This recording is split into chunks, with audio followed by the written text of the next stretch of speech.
Hello friends, welcome to my channel. இன்றைக்கி எங்கள் வீட்டில் சனிக்கிழமை ஸ்பெஷல் சிக்கன் கிரேவி தான் செய்ய போகிறேன். அது எப்படி செய்கிறேன்னு பார்க்கலாம் வாங்க.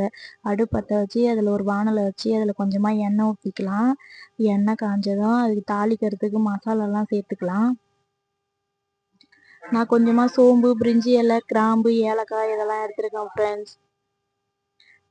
பார்த்தீங்கன்னா இப்போ தாளிக்கிறதுக்கு போட்டு இந்த மசாலாலாம் பொரிஞ்சிடுச்சு. இப்போ நான் வெங்காயம் சேர்த்துக்கிறேன். ஒரு 4 மீடியம் சைஸ் வெங்காயம் தான் எடுத்திருக்கேன். அது கூடயே ஒரு 4 பச்சை மிளகாவும் சேர்த்து வதக்கி விட்டுக்கிறேன். இது கூட ஒரு 2 கொத்து கருவேப்பிலையும் சேர்த்துக்கிறேன்.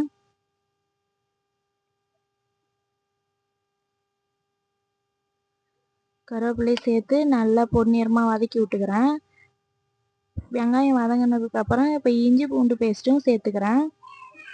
இஞ்சி பூண்டு பேஸ்ட்டு சேர்த்து அதையும் நல்லா பச்சை வாசனை போகிற அளவுக்கு வதக்கி விட்டுட்டு இப்போ கொஞ்சமாக தக்காளி சேர்த்துக்கிறேன்.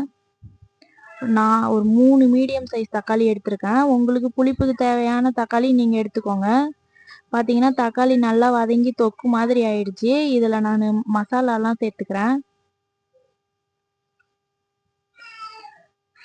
இதில் கொஞ்சம் கரம் மசாலா, மட்டன் மசாலா, சிக்கன் மசாலா, கொஞ்சமாக மஞ்சள் பொடி இதெல்லாம் சேர்த்துருக்கேன். இதெல்லாம் நல்லா பச்சை வாசனை போகிற அளவுக்கு நல்லா வதக்கி கிண்டி விட்டுக்கலாம். இது கூடயே கொஞ்சம் தயிரும் சேர்த்து நான் கிண்டி விட்டுக்கிறேன்.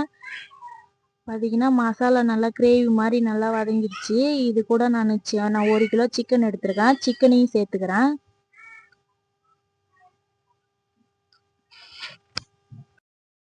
சிக்கன் எல்லாத்தையும் சேர்த்து நல்லா கலந்து விட்டுக்கலாம்.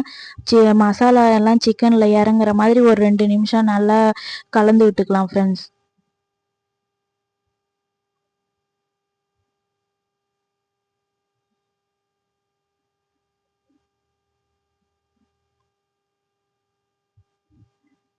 பார்த்தீங்கன்னா மசாலா இறங்குற அளவுக்கு நல்லா கலந்து விட்டாச்சு. இப்போ இன்னும் இதுக்கு காரத்துக்கு தேவையான மிளகாத்தூள் போட்டுக்கலாம். நான் குழம்பு மிளகாத்தூள் தான் எடுத்திருக்கேன். நீங்கள் தனியாக மிளகாத்தூள் எடுக்கிறதா இருந்தாலும் போட்டுக்கலாம். நான் குழம்பு மிளகாத்தூள் 2 ஸ்பூன் எடுத்திருக்கேன் ஃப்ரெண்ட்ஸ். ஏன்னா மட்டன் மசாலா, சிக்கன் மசாலாலே எல்லாத்துலேயும் காரம் இருக்கும். அதுக்கு தகுந்த மாதிரி எடுத்துக்கோங்க. மிளகாத்தூள் போட்டு நல்லா மிக்ஸ் பண்ணி விட்டுக்கலாம் ஃப்ரெண்ட்ஸ். பார்த்தீங்கன்னா மிளகாத்தூள் போட்டு நல்லா மிக்ஸ் பண்ணி விட்டாச்சு. இப்போ கிரேவிக்கு தகுந்த மாதிரி உப்பு போட்டுக்கலாம்.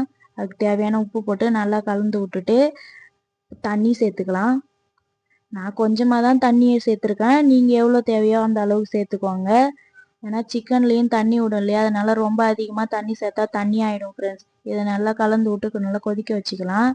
பார்த்தீங்கன்னா நல்லா சிக்கன் கிரேவி நல்லா கொதிச்சு எண்ணெய் பிரிஞ்சு வந்துருச்சு. இதில் கொத்தமல்லி தழை தூவிக்கலாம். பார்த்தீங்கன்னா சிக்கன் கிரேவி ரெடி ஆயிடுச்சு ஃப்ரெண்ட்ஸ். நீங்கள் யாரெல்லாம் சிக்கன் கிரேவி எப்படி செய்வீங்கன்னு நீங்கள் சொல்லுங்கள், கமெண்ட் பாக்ஸில் சொல்லுங்கள் ஃப்ரெண்ட்ஸ். உங்களுக்கு இந்த ரெசிபி பிடிச்சிருந்தா ஷேர் பண்ணுங்கள், கமெண்ட் பண்ணுங்கள், லைக் பண்ணுங்கள், மறக்காமல் சப்ஸ்கிரைப் பண்ணுங்கள் ஃப்ரெண்ட்ஸ். தேங்க்யூ.